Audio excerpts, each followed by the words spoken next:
कुछ soft copy, कुछ documentation कुछ है आपके पास?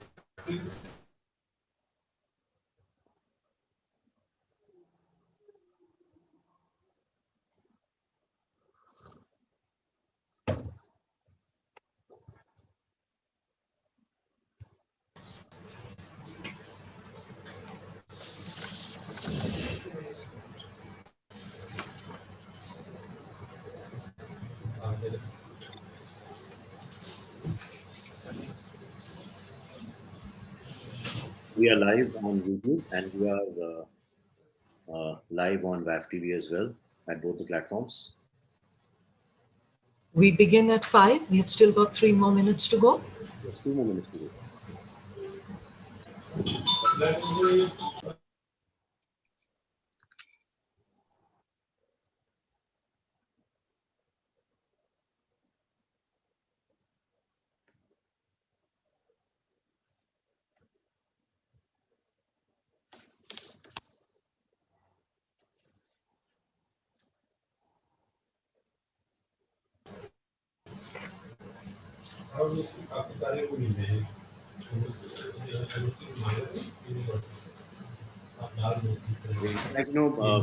we are already live, so we'll begin in next 1.5 minutes. And the best part is that we've got interest from a lot of people, a lot of quarters. People are really curious to know what we discussed today, and we tried to get in people from some large organizations too, but for obvious reasons they disagreed.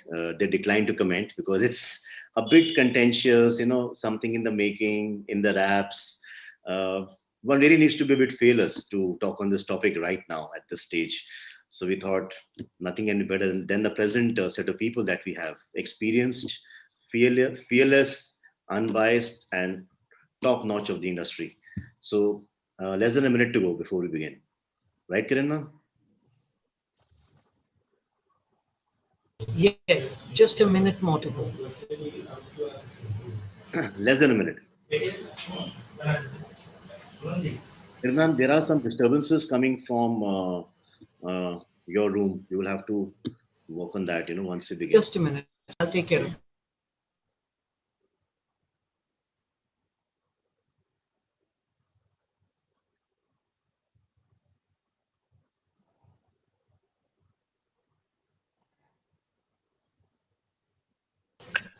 All right, all yours, man. Kiran, man, it's 5. Good evening, dear friends, and a warm welcome to the World Auto Forum Gurus live episode number 20. Today, we shall be discussing a very important, contentious, and yet a very relevant topic, and that is the future of mobility. Is it going to be electric vehicle or FCEV? And here, I would request Team World Auto Forum to share the program details, please.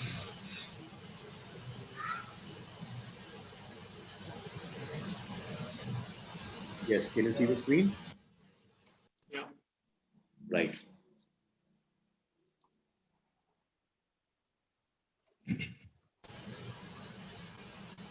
Yeah.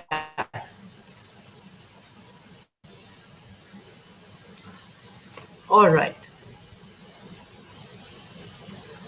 So friends, as I mentioned before, this is the WAF Gurus Live 20, part of the WAF Gurus Live series, which started last year.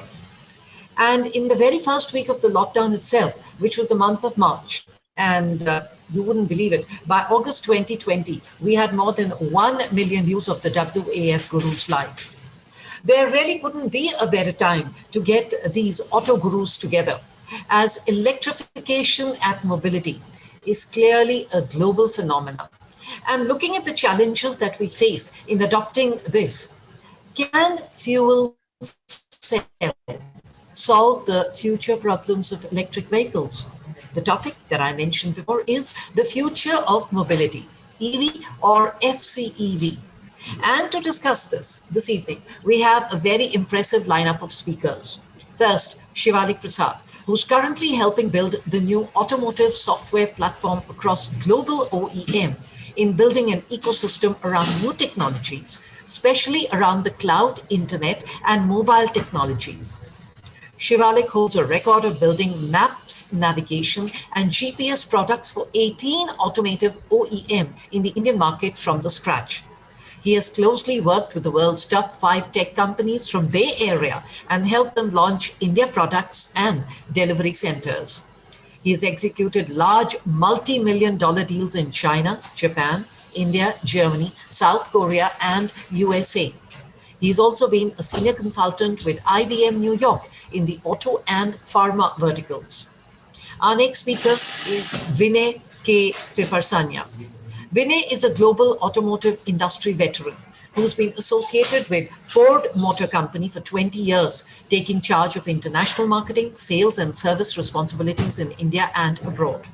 He is the Consulting Director, Automotive and Counterpoint Technology Market Research, the founder and principal of Millen Strat Advisory and Research, and also the first CEO of the recently established IIT Delhi Endowment Management Foundation. He holds a mechanical engineering degree from the Indian Institute of Technology, Delhi, and he's an MBA from Tulane University, New Orleans, United States of America. Next speaker is Dr. Ajit Kumar Jindal, who's currently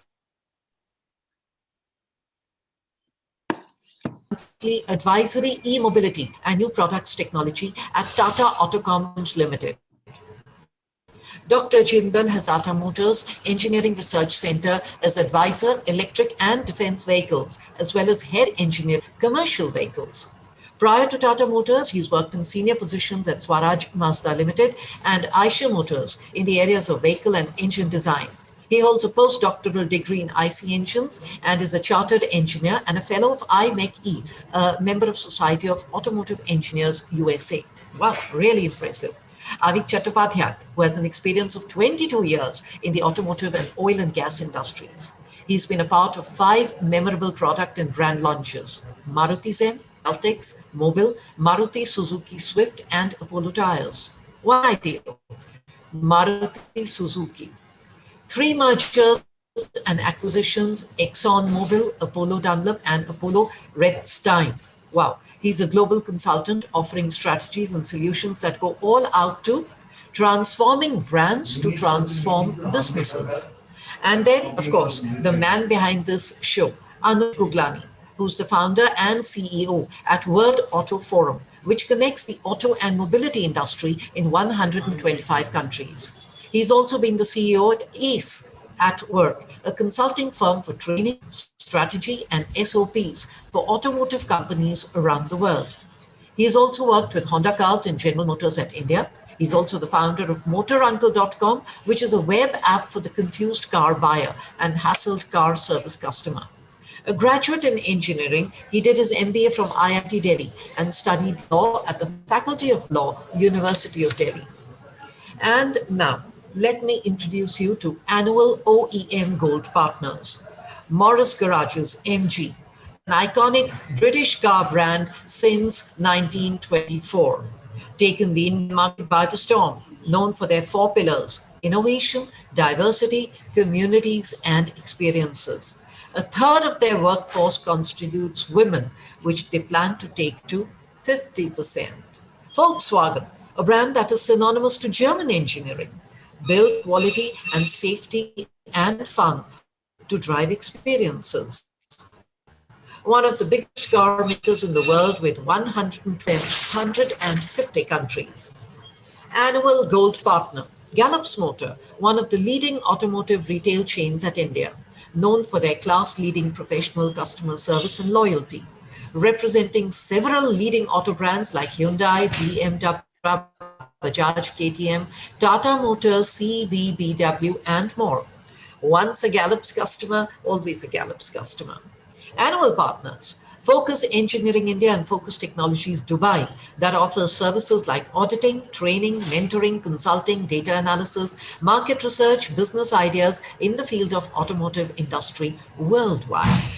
K2B Learning, one of the leading players of corporate training, offering innovative blending learning approach, which includes technology-based learning, instructor-led experiential learning through outbound training, and business simulations.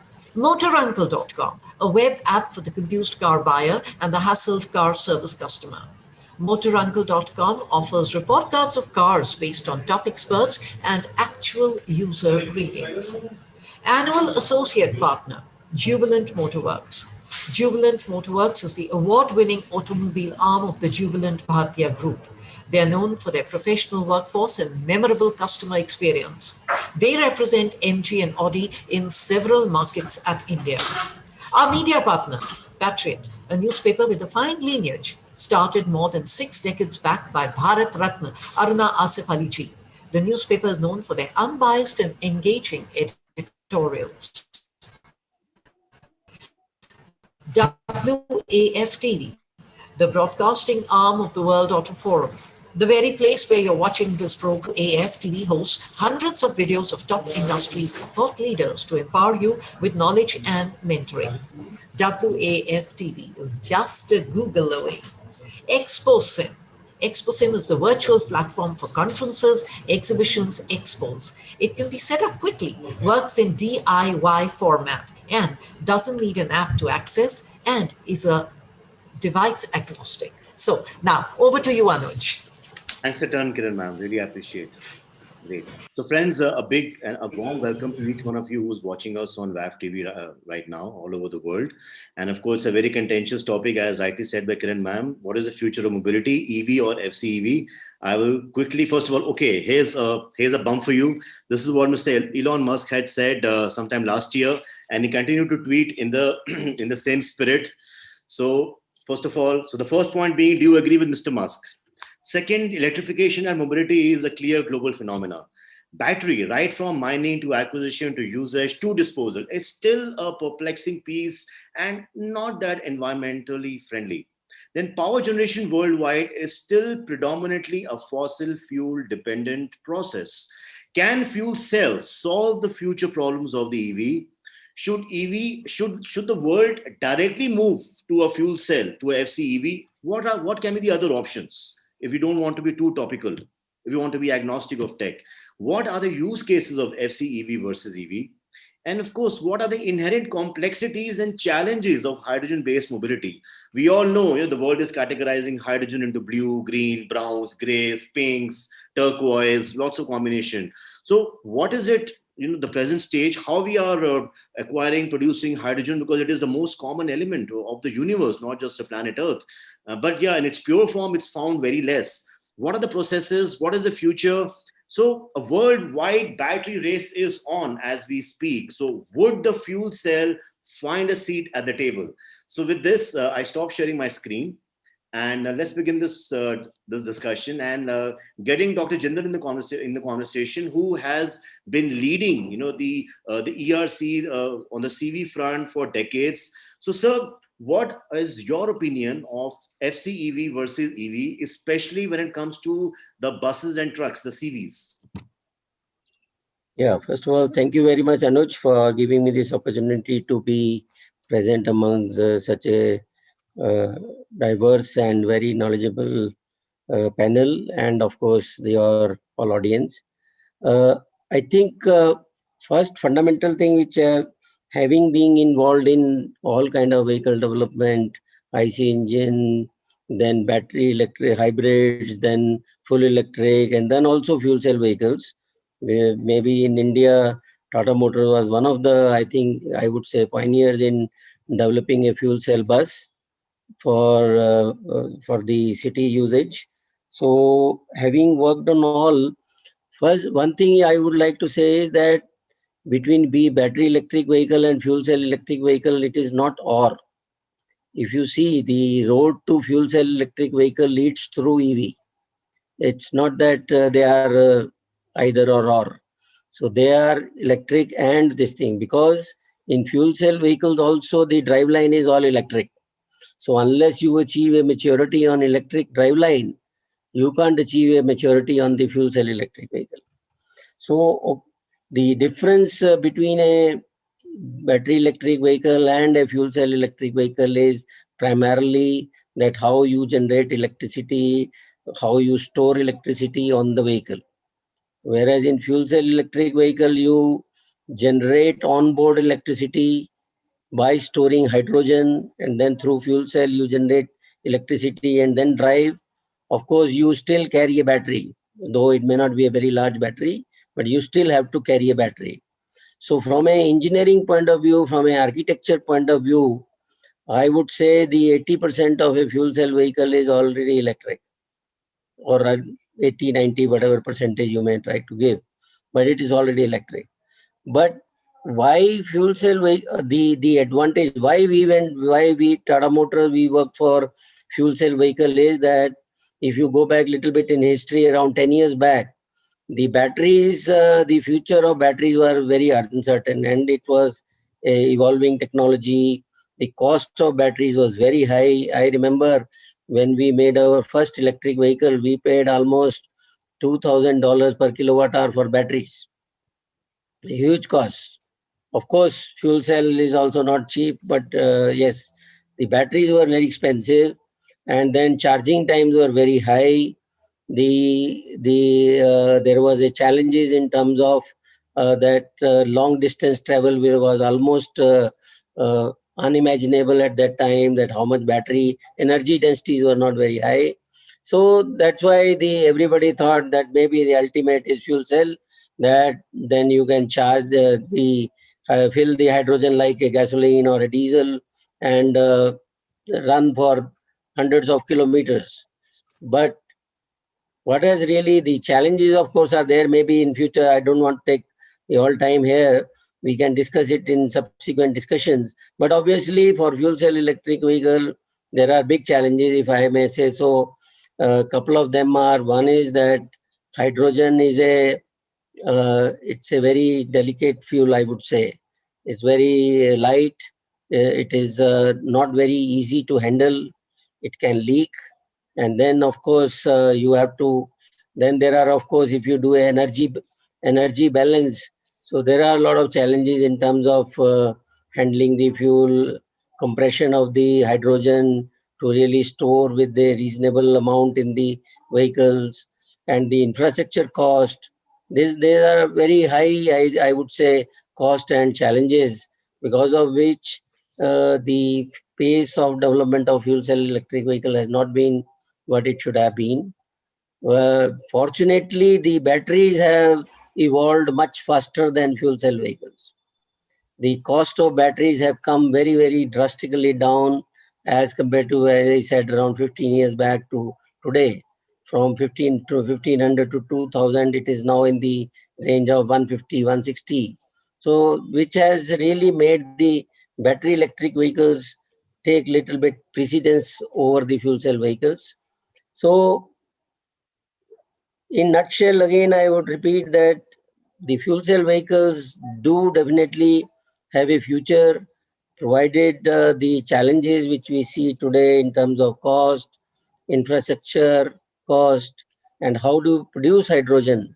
So all these things really make a fuel cell vehicle still a big, I would say, challenge to resolve. So once we do that, of course, then if you paint a scenario for fuel cell, this is the most, I would say, environment friendly CO2, nil CO2, or maybe very little.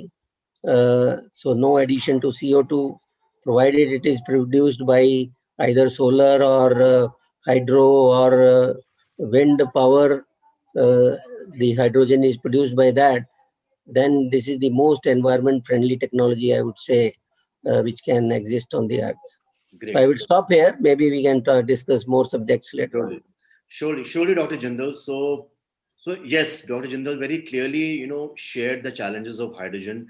But then he also mentioned that if hydrogen is produced in an environmentally friendly way, there can be nothing which is cleaner. And yes, where do we have no challenges? Whether you take a IC, you take EV, you take hydrogen, you take anything, challenges would be everywhere.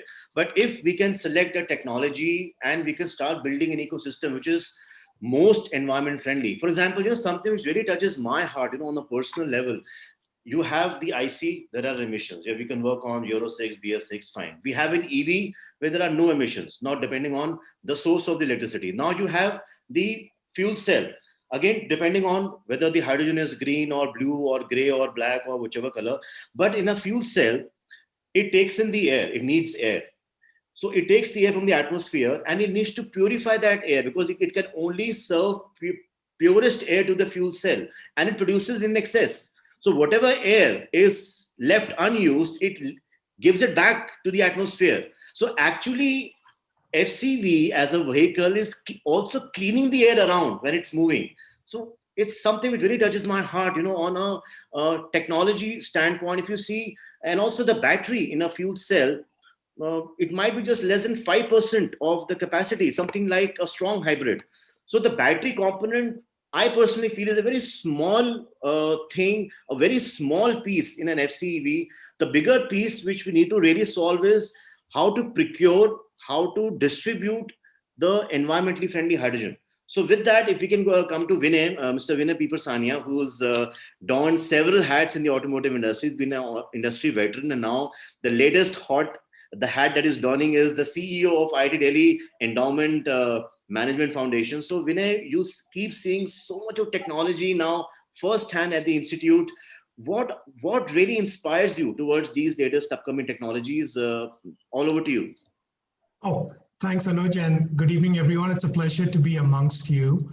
The topic that you're bringing about right now, Anuj, is very, as you said, it is relevant. Is it in any way contentious? I don't think so, because it's evolutionary. So if you actually look at the auto industry, go back 100 years, and if you think about even the electric vehicle, if you think about, the time of Henry Ford, and you think about the time when Edison was sort of working on this whole electric motors and other things, all of these guys were working on an electric car. The electric vehicle actually came first. But yes. However, it was the petrol and the internal combustion vehicle that took over. Why? Again, same reasons because of what we're talking about right now. It's about the supportive ecosystem that's required to make this into mass production. See, it's one thing to do the research and the technology development.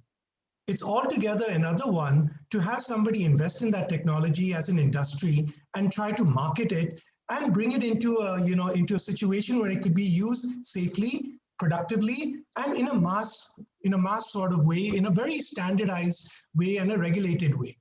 So the point is that because of the availability of fuel and the lack of charging stations 100 years ago, and because the cost of fuel versus the cost of the battery overcame, that was overwhelming.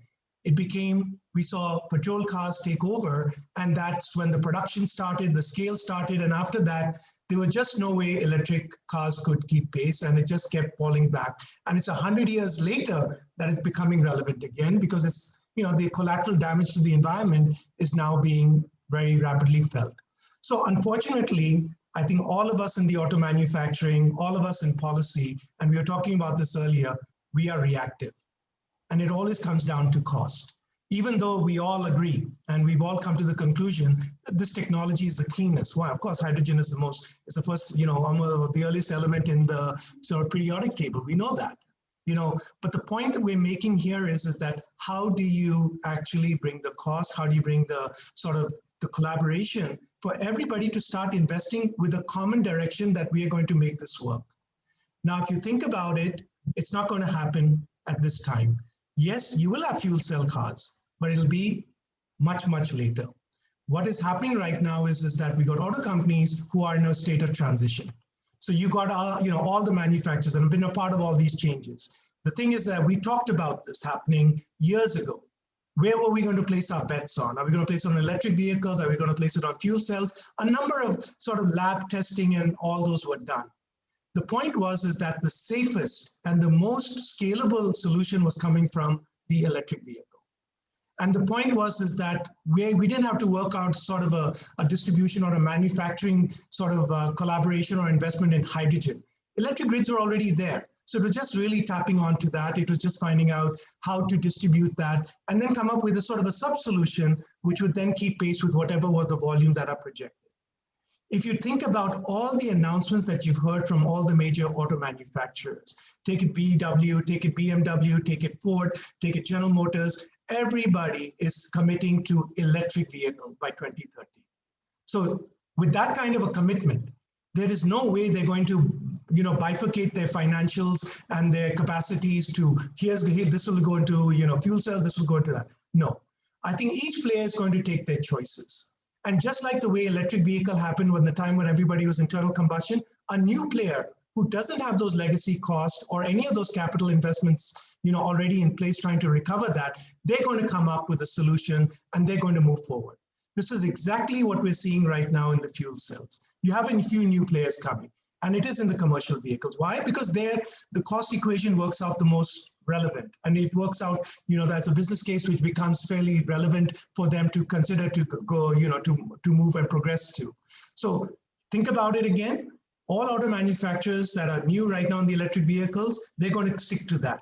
They're not going to change track so rapidly. Even if they do make investments, it'll sort of mature maybe 8 to 10 years later. So let's talk about 2030. Will the internal combustion engine go away? As you saw, performance vehicles are already saying that we're not going to. BMW says, yes, there will be a world where we will have both. While we're going electric, we will continue to have high performance vehicles, which are going to be internal ICE engine, sort of strategies. And we are going to, India, this is a global scenario. India will always lag behind. Why? Because clearly the capital investments are high. The overall infrastructure, we have different priorities right now in our country. So these are going to take, we can talk about it, we can allocate funds for it, but for it to be mass and effective and to be sort of, really implemented in a mass scale way, it's going to require a lot more work. And we are going to follow a lot of the global standards rather than try to develop them on our own. So we may be pieces of it, but when it comes to the fully integrated solution that's going to come, that's going to be really going to take a lot more collaborative work. Hydrogen stations, look at Germany, which I think today is the sort of the one country that has the largest. It has both electric vehicles and it has the highest number of hydrogen stations in the world. And how much are those? Less than 100. Okay. In the case of your electric vehicles, it's taken about 10 years. Now they're getting into, sort of tens and thousands of charging stations. So clearly, EVs are going to be the way forward. Just like Mr. Jindal said, we're going to see EVs be the path going forward. We're going to mature into that. It's going to be all the other auxiliary systems that will come. And after that, once we have brands and technologies that are sort of going to be really the ones that are going to own this, they're the ones who are going to take the lead and move over to fuel cells. Sure. That's the way I see this progressing, Anuj. Sure thing. That's a very valid point. So as Vinay mentioned, that it all boils down to the ecosystem which gets built, and also the companies which are investing in the technology, and 8 to 10 years is easily the horizon. So we can also say that the next Tesla might not come from a Tesla. It might come from a company which might be talking about hydrogen. So with that, getting Avik in the conversation. So Avik, you are one person in the industry, whom we all look up to as, of course, knowledgeable, very articulate, and extremely fearless. You just speak your mind. So first of all, something on what Mr. Elon Musk mentioned in his comments last year on fuel cell, and also how do you see EV, FCV, or both panning out in the industry? See, firstly, Mr. Musk is Mr. Musk. Nobody denies him his place in the sun. And now it's not even the sun, it's somewhere else in the galaxy, I think where he's planning to be.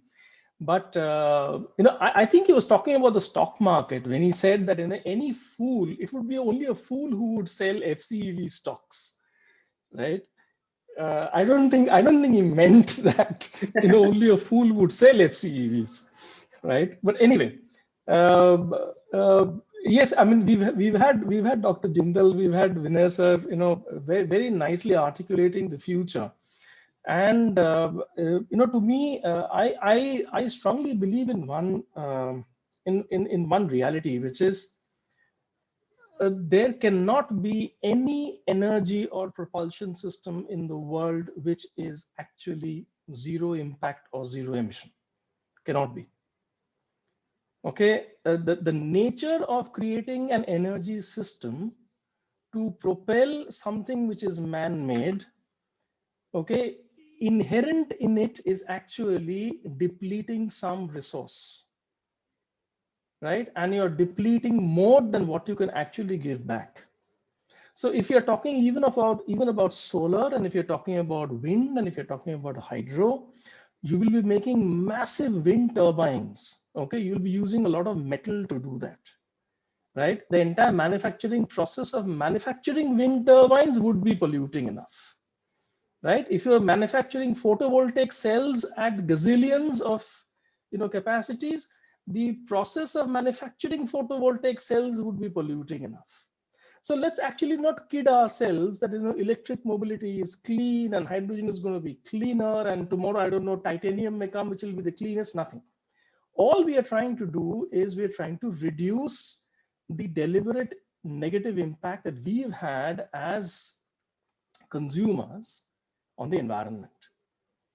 Okay, I mean, as we were just discussing, in a country like ours, where 20% of even the fossil and the coal-based electricity generated is lost due to transmissions and distribution, it just tells you that even the existing systems can be made much more efficient.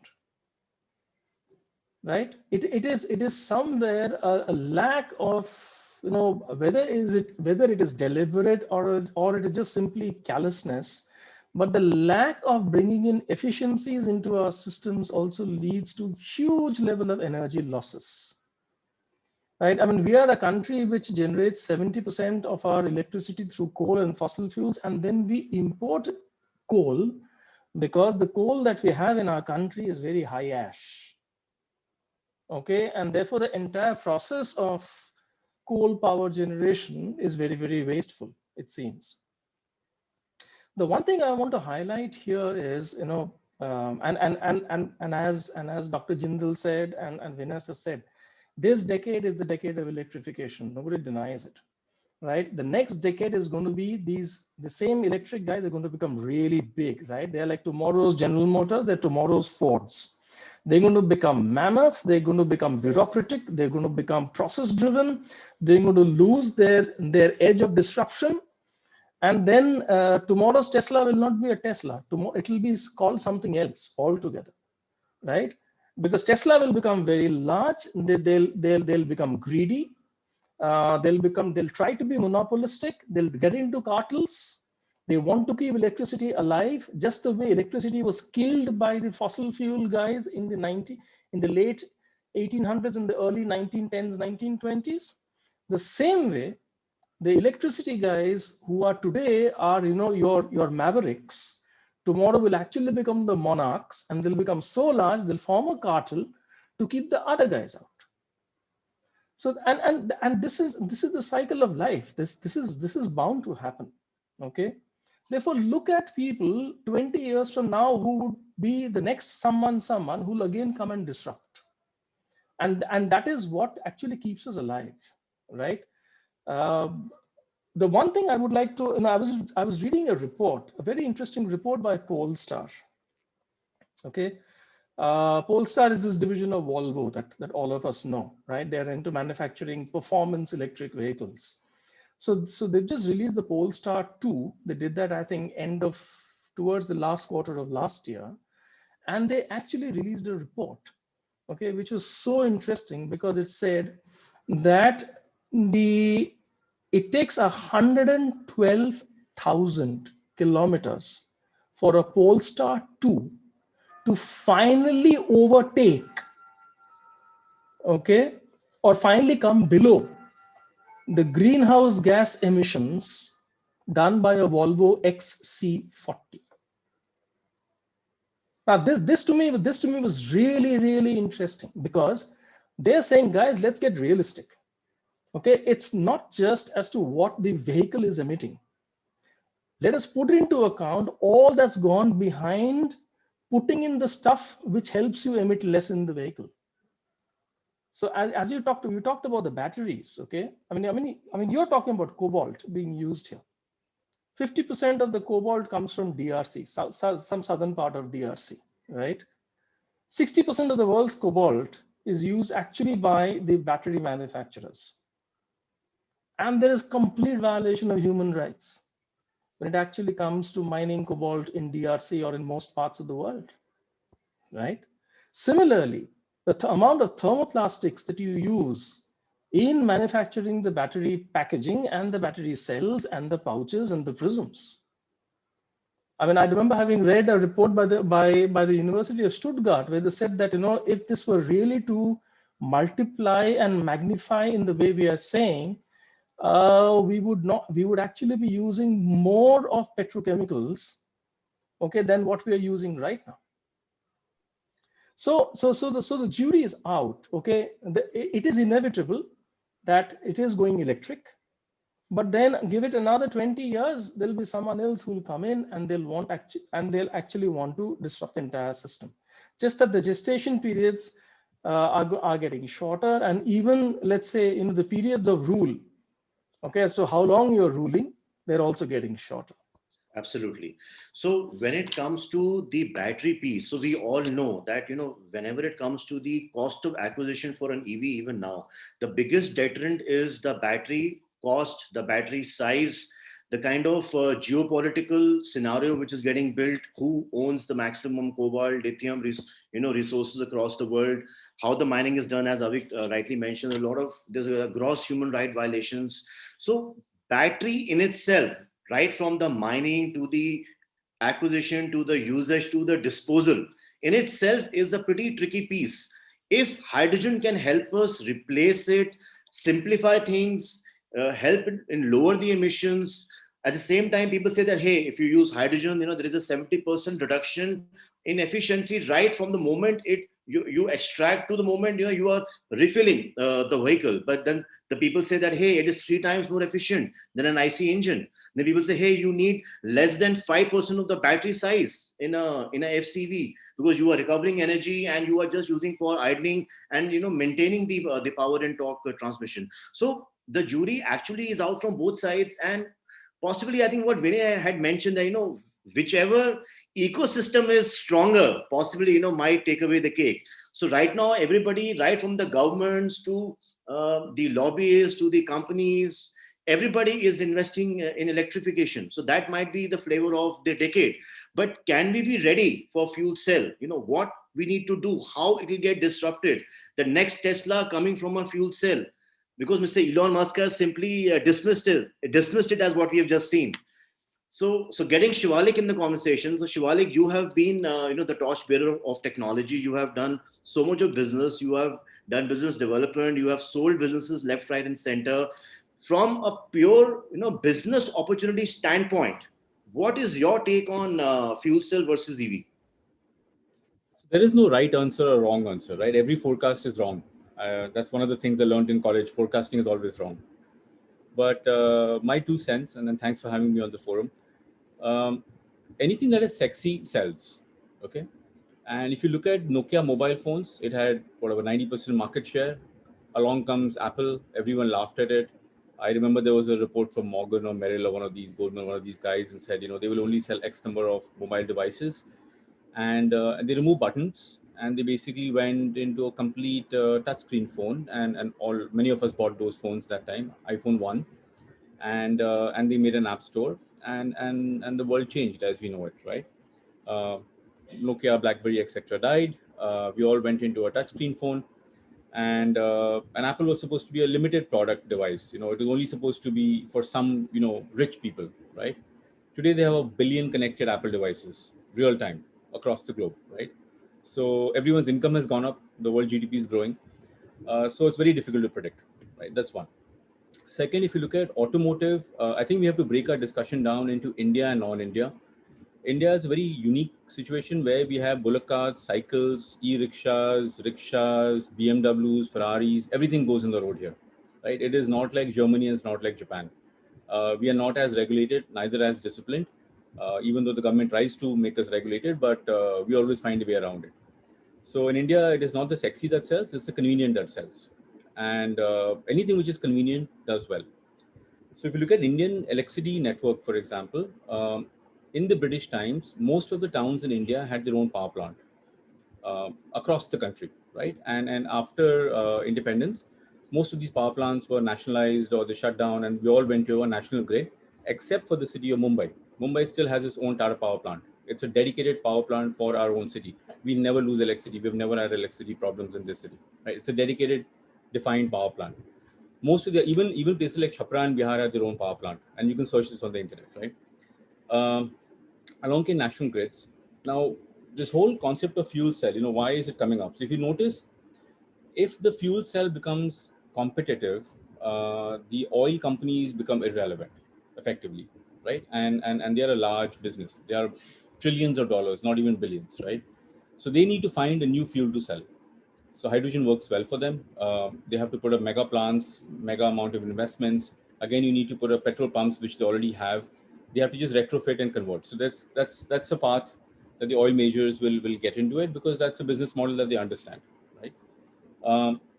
My take is, from an Indian perspective, if you look at electrification, and I think I was talking to one of you guys, was India bought, if you look at e-rickshaws, 1.6 million e-rickshaws have sold in India. 1.6 million, right? And that's an insane number. It doesn't even come up in any of the CIAM reports. It doesn't even show up in any, we said 2000 and 3000. It's 1.6 million. And this is a BBC number that I saw, right? And more are happening because it's cheaper. It's just convenient, nothing else, right? So convenience overrules everything else. And they were illegal initially when e-rickshaw started in Noida and Delhi NCR. They were absolutely illegal, and do you need a license? Do you need to register? And blah blah blah. And regulations came along. So my take is, from an Indian perspective, as the world starts going towards EV, the cost of lithium will definitely go up, right? As China, turns on the pipe and says we need more and more EV vehicles because we control most of the EV or most of the lithium, the cost of lithium will go up. The cost of EV vehicles will go up. So my take is, in the next 10, 12, 15 years, we will have petrol vehicles. We will also have diesel vehicles. We will have EV vehicles, and we will also have hydrogen vehicles. Hydrogen also will come, right? Why will hydrogen come? Because we have excess electricity. If you look at the power plants in India, if you look at the share price of most of the energy plants or power plants, they are in bad shape right now. The amount of electricity being produced and the amount of demand does not match. We have excess electricity in this country, way excess.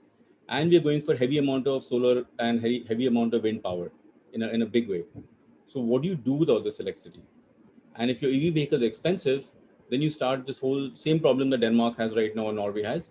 We start splitting the water molecule and we start creating hydrogen, right?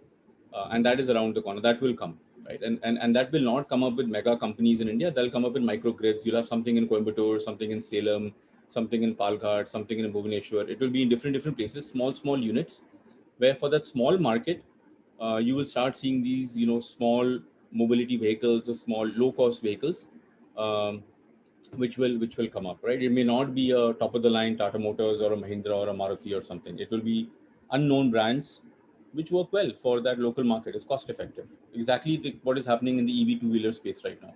Anyone and everyone wants to open an EV two-wheeler company in India, right?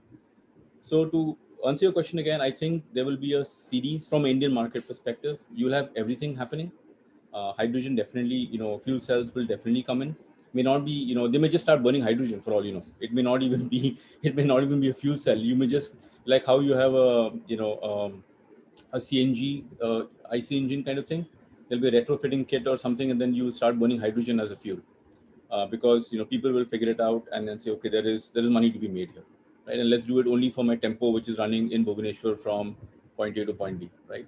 As long as it's cheaper and easier to deal with. So a lot of these things will happen, and there is no right and there is no wrong. Government will try to stop it. They will try to control it. They will say this is illegal. You'll get challans in every corner and every traffic light. Doesn't matter. You move on, and as long as it's cheaper than all of these. E-rickshaws is the best example of what happened to EV, right? Every brand in India is trying to make EV vehicles, but there are already 1.6 million vehicles behind, right? And right, think about it. They're all making 2,000, 3,000. When they make 5,000, 10,000 vehicles, it's a press release. And when Delhi government orders 3,000 vehicles, it's a press release. 1.6 million vehicles are on the road, right? And increasing, right? And it's not even penetrated cities like Mumbai right now. You don't see rickshaws in Mumbai right now. It's still, tier 3, tier 4 towns. So same thing will happen here. And this will happen when Europe goes full steam into EV and the cost of lithium goes through the roof. So all you have to look at is when the tipping point happens is when the cost of lithium will kick in, and it becomes too expensive. And the other thing to note is India is an import economy. What that means is the rupee depreciates by 3 to 4% every year historically, has been and will continue to do. So today, if you're at 72 rupees to a dollar, I guess in another 10 years, we'll be at 120 to 140 rupees to a dollar approximately, right? At that point, when you have to import lithium batteries or lithium as component, it's a different discussion at that point, right? And oil also becomes expensive. So if you have excess electricity from all these off-grid networks, then you start selling it into the grid. And that's already happening. If you look at Goa today, Goa doesn't allow you to sell electricity back to the Goa State Electricity Board. They have too much electricity. They don't know what to do with it. There's no demand. And if you look at the rural villages in India, they don't have power cuts anymore. So everyone has electricity now. What do you do? So your power plants are running at a 50% capacity, and they'll keep falling as you have more and more off-grid networks coming in. So it's a very interesting scenario. So possibly you can use that excess power to produce hydrogen. Yeah, that's exactly what will happen. That's exactly what happened. All right. So essentially, it boils down to the source of energy. How you are producing. Like in electric, it boils down to the battery. In IC, it boils down to the price of your fuel. So in hydrogen, it will surely boil down to how you are producing that hydrogen, from where you are producing, whether you're clean, you're not clean. The age-old dialogue of using methane, even now, 48% of the hydrogen is produced from the methane, using that steam-related process, and it can be clean or it can be unclean. We have landfills, in our country, at so many places, and you have those methane flares coming out at night. You can actually see those flares of methane escaping. That's methane, which is being produced in the landfill. We have not been able to use that methane to convert it into CNG and, run our CNG vehicles on it. As we discussed, CNG still, we haven't really fixed it. What stops us from using that methane from the landfills to produce hydrogen? It's a sitting opportunity. We just need to wake up to it. Because my take is because there is no technology that someone can spend 20 lakh rupees and make money out of it. Okay, it needs hundreds of crores of rupees to set it up, which obviously you will never get bank financing for that. Banks itself are in bad shape right now. So if there is a technology, or there is a mechanism by which you can put a small amount of money and convert that, it will start happening. Exactly like what happened to mobile phone repair shops. They didn't exist in India. Now you have one in every corner and every nooker in this country, right? Just popped up. But it'll happen. It will happen earlier than you think, right? Great. So getting Dr. Jindal back in the discussion. So Dr. Saab, after listening to our fellow speakers, what is your take? So as you mentioned that EV is pretty close to FCEV is 80-90% EV, and hydrogen can be the cleanest fuel if done the right way. So what can be your most important submissions? EV versus FCEV or something else? See, I think listening, I think one point which has come out very correctly and very rightly is that any success of any technology, it depends upon how convenient and cost effective it is. There can be all kind of technologies, as long as it is convenient and available abundantly, easily, at a right cost, it will be successful. E-rickshaw, as just now mentioned, is the very good example. And as earlier Vinay mentioned, EVs came before even the petrol vehicles or engines were developed. But the convenience of petrol engine was so that it overtook the electric vehicles much at much higher pace than the electric vehicles. So what I believe is, and I think it has been mentioned earlier also, you see, every technology will exist. As we just now mentioned that there are some places where there is abundance of electricity. In fact, a lot of people, when we were working on fuel cell bus in Tata Motors, a lot of people approached us that, can you give us fuel cell bus? Because we want to run this in some XYZ place. I'll come to that point where they want to run it. But when I asked them curiously that why you want fuel cell bus, they said, we have excess of electricity. A lot of companies who have set up these solar farms, the people who have set up very big solar capacities, they are staring into an environment, the scenario where they will have no use for the electricity which they have set up the capacity. So what they want to do, exactly as mentioned just now, that they want to use that solar energy to generate hydrogen, and then use it for either supply it for other industrial uses. There are a lot of industrial uses of hydrogen, and also for the, why not for the contribute in terms of the hydrogen fuel cell bus. vehicles or cars or whatever.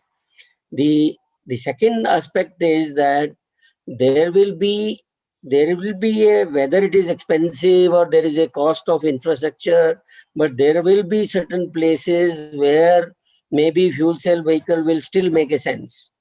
For example, there are some projects which are already going on to have fuel cell vehicles in Leh and Ladakh area, which has got abundant of solar energy being thrown at, and water of course is not so easily, but yes, it can be there.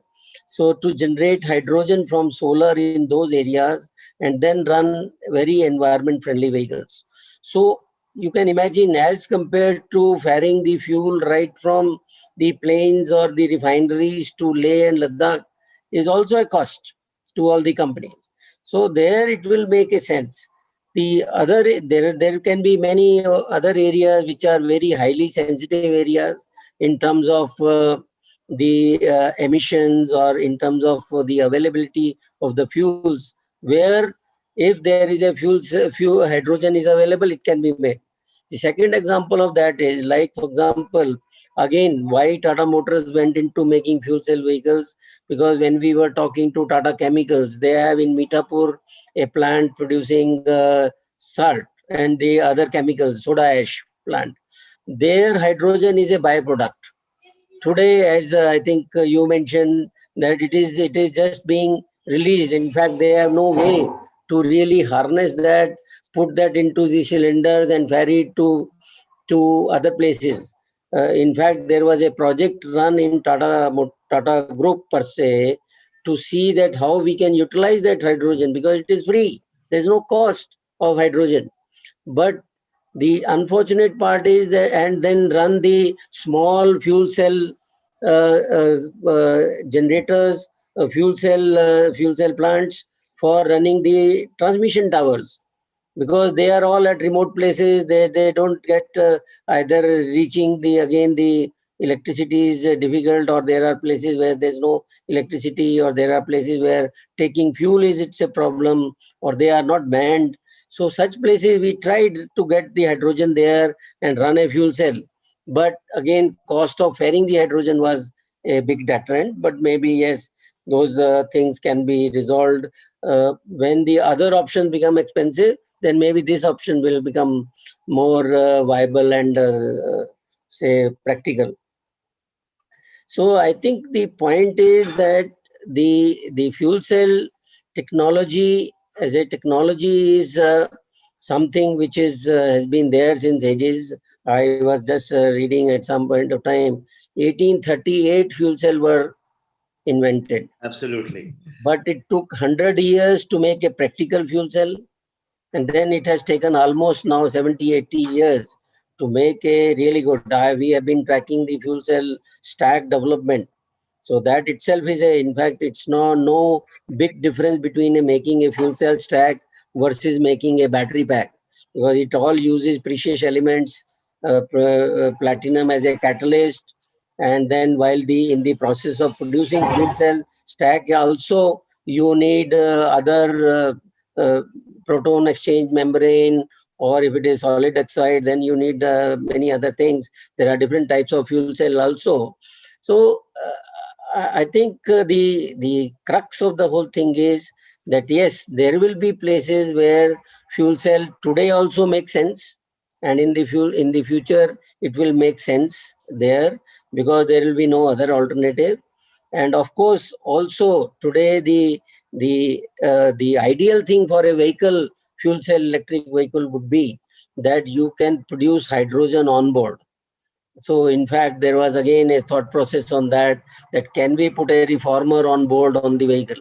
You have to maybe just put a methanol inside the tank, and then from there you convert it into hydrogen on board according to the demand, on demand generation, so that you don't have to do any stocking. Uh, Incidentally, for hydrogen FCEV vehicles today, to compress the hydrogen to 700 bar, which you need to make it really enough, achieve the enough, say, capacity, you need the almost 14-15% energy is consumed in just compressing. So if you compare a battery electric vehicle and a fuel cell electric vehicle, today, if we go through this compression route, assuming that the hydrogen is available through either solar or whatever, without any use of say the other sources of energy, or they are green, so I would say green hydrogen or blue hydrogen, still the fuel cell electric vehicles are only efficiency is only 23%, whereas battery electric vehicle is 76%. So the point would be that once we have a say technology where you can do hydrogen generation on board, hydrogen generation, maybe that will be the turning point or the tipping point where Sure. it will really make sense for fuel cell electric. Because Correct. the way we are managing the fuel cell vehicles, yes, it is from a pollution perspective, it is great. It only emission is water. There is no other emissions. Of course, apart from that, whatever small energy you consume in creating the other elements, So but possibly, otherwise, very highly fuel, say the environment friendly. But if we talk about well to wheel kind of a scenario, then there are a lot of issues per se. great. So something like a direct methane fuel cell. So possibly CNG just might not go out of fashion. So Vinay, any technology which you are aware of in your ecosystem, because you are always surrounded by innovators and all the more now. So if we can typically have, somebody can just put in CNG, into the fuel tank, and on board it gets converted into hydrogen, and wow, you have an FCEV working on CNG as a fuel. No, I mean, I can tell you right now, to say it is one thing, to actually experiment and do it takes a whole lot of effort and a lot of elements to understand, but it also requires a huge amount of research budget. So the real fundamental thing finally comes down to who's going to pay for all this. So the point is that even when it came to, if you see the fuel has been in a country like India, and again, to the point that we were making earlier, we have to take India and the globe, separately. India, fuel has been always government controlled, right? And the fact is that over here also, if we really want to get hydrogen to happen in the future, no private investor is going to do this, because just to the point that we just made, it's just too big a gamble. And it requires too much collaboration and too much of an ecosystem.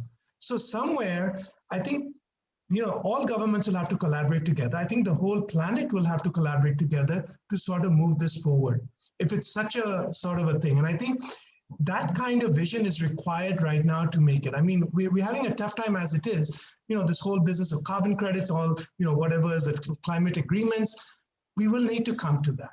But I think to the point that everyone's making here, we know that eventually the world will evolve to hydrogen. There will be pressure points. There will be technology pivots that will happen. But if you want to accelerate it, we will have to start working on that now, which is how do we do exactly what you're just saying? Is it methane? Is it any hydrogen production that we have? We create all the platforms and the foundations for that. Let us start producing the hydrogen.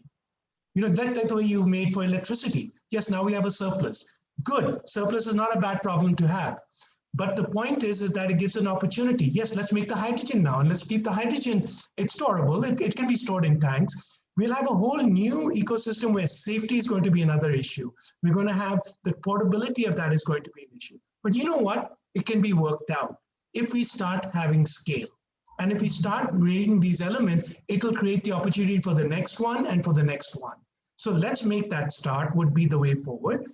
Let's make hydrogen the sort of key the key element that's going to drive energy. That's how it should be treated. And it is something that can be man-made. It is not something that, it is available naturally, but we will have to sort of separate it. It's unlike, fossil fuel, which we have to dig out. You can't make fossil fuel. It took thousands and millions of years. But hydrogen, we can do that. So I think there's a good opportunity. The whole world will have to do it. Science and research will get there. It'll give you small solutions, but to industrialize it and to do it, let's put those elements now, and then somebody will have to make the investments into the huge infrastructure that will have to be required, which will have to be consortiums, and these will have to be government consortiums, not private consortiums. Absolutely. I couldn't agree more with you on that, Vinay. So possibly surplus power and battery prices going through the roof can be a potent tipping point in favor of hydrogen. So are we getting you back in the conversation? So we have heard this more than once in today's conversation, India and the world. World and India being two separate. So why is it that we have to discuss India and the world separately? Why are we disconnected or detached in this way? And is this true just for India, or it's like this for most of the world as well? I guess it's, and even Shivalik mentioned this earlier, that, on that same 24-meter road, when you see, say, a Ferrari on one end and, a bullock cart on the other end, and all are actually going towards their own destinations in wonderful, coexistence. Okay. I mean, there is no tension in any of them. The Ferrari driver knows he can expect a bicycle rider to just emerge at any point, at any turn. Okay, the bullock cart guy also knows there might actually be a truck which might come and actually, mow him down. But you're still moving on, and that is what is so special about India.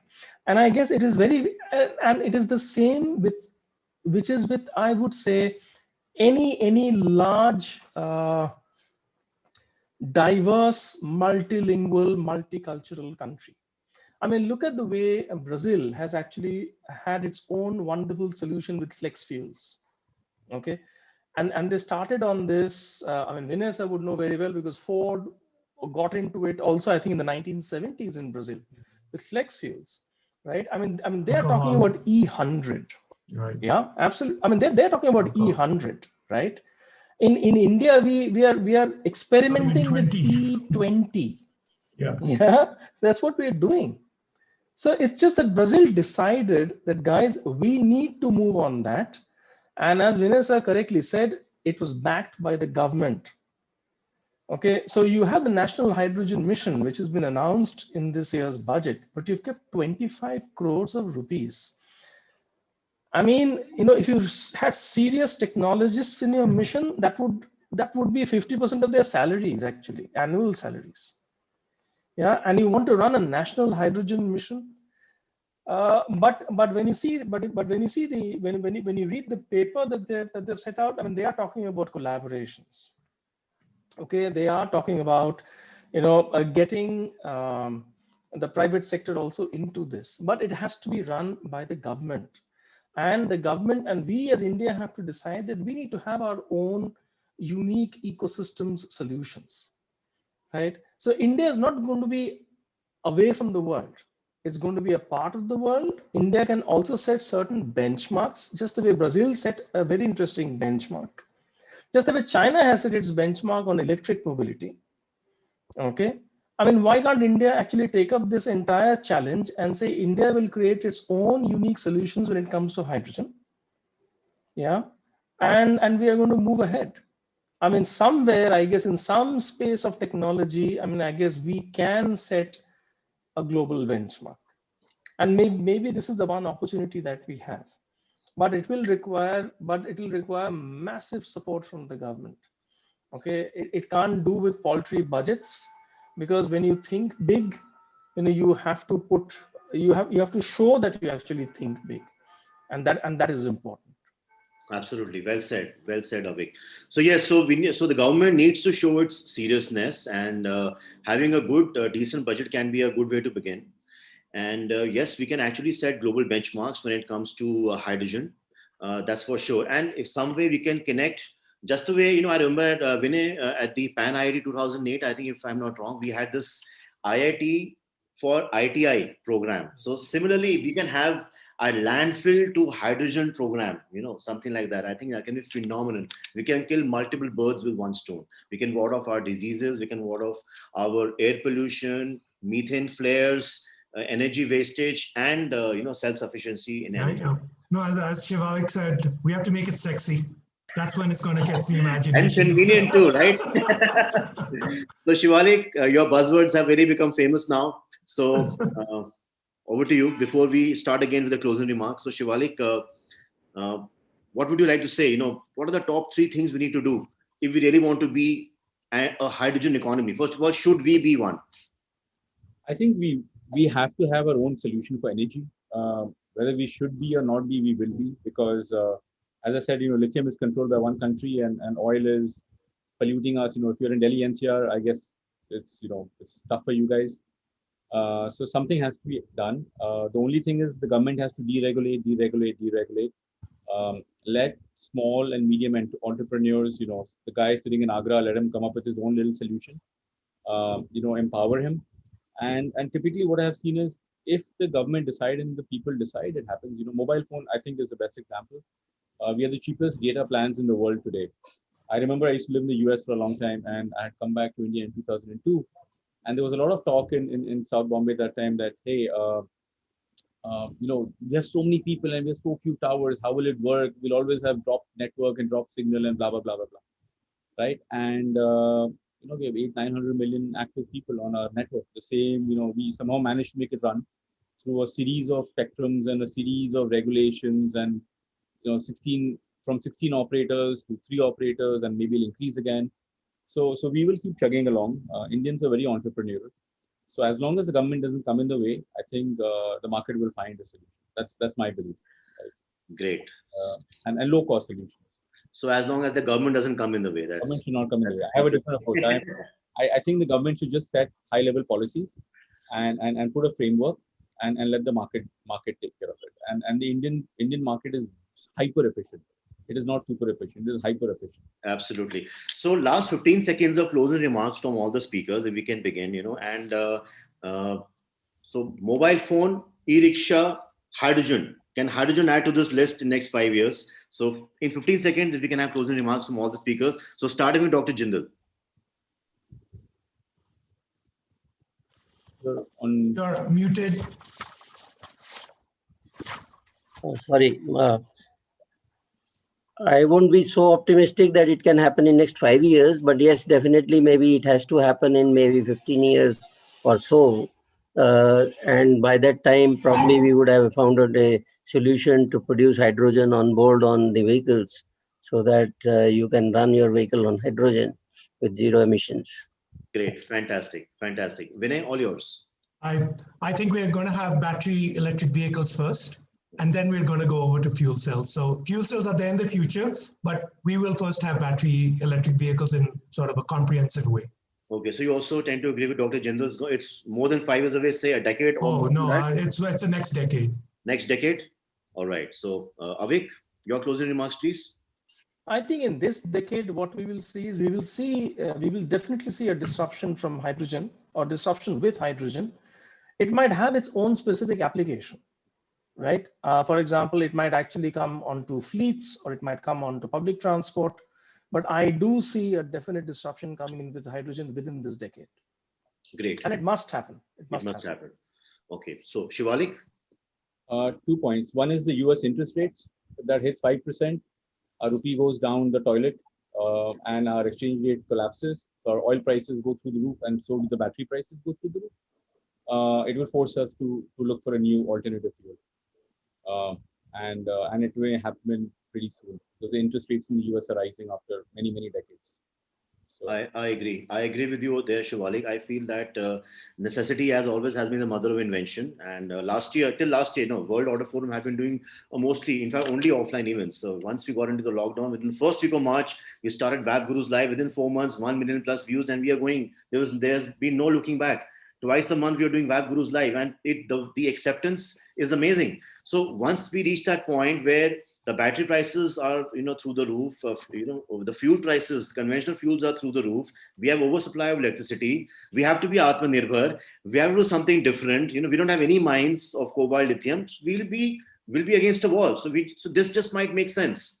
So that's my take on it. And thanks a ton, gentlemen, for taking out your time on a Saturday. So Kiran ma'am, over to you. Thank you. Thank you, Anuj.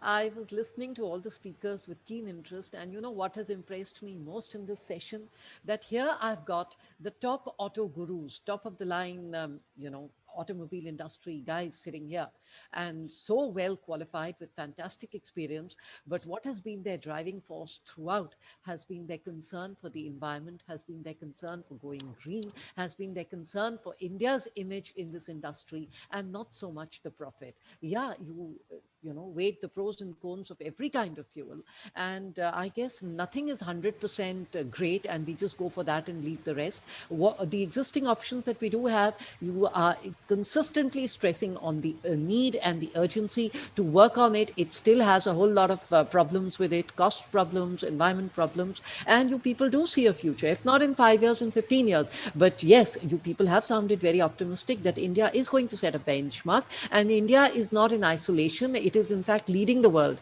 Well, let's hope this comes true. And like Anuj said, thank you, gentlemen, for taking time out on a Saturday. You could have been doing just about anything, guzzling beer to going for a drive, but you chose to be here. And well, you made me realize that I am happy with my CNG car. It's not a bad deal after all.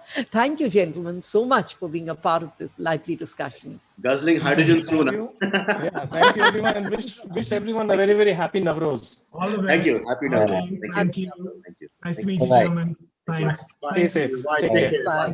Bye. Bye. Thank you, Dan, Jerry, sir. Thanks a ton. Bye. Thank you, sir. Thank you to everyone. Thank you all. Thank you, Jerry. Thank you, sir. Thank you.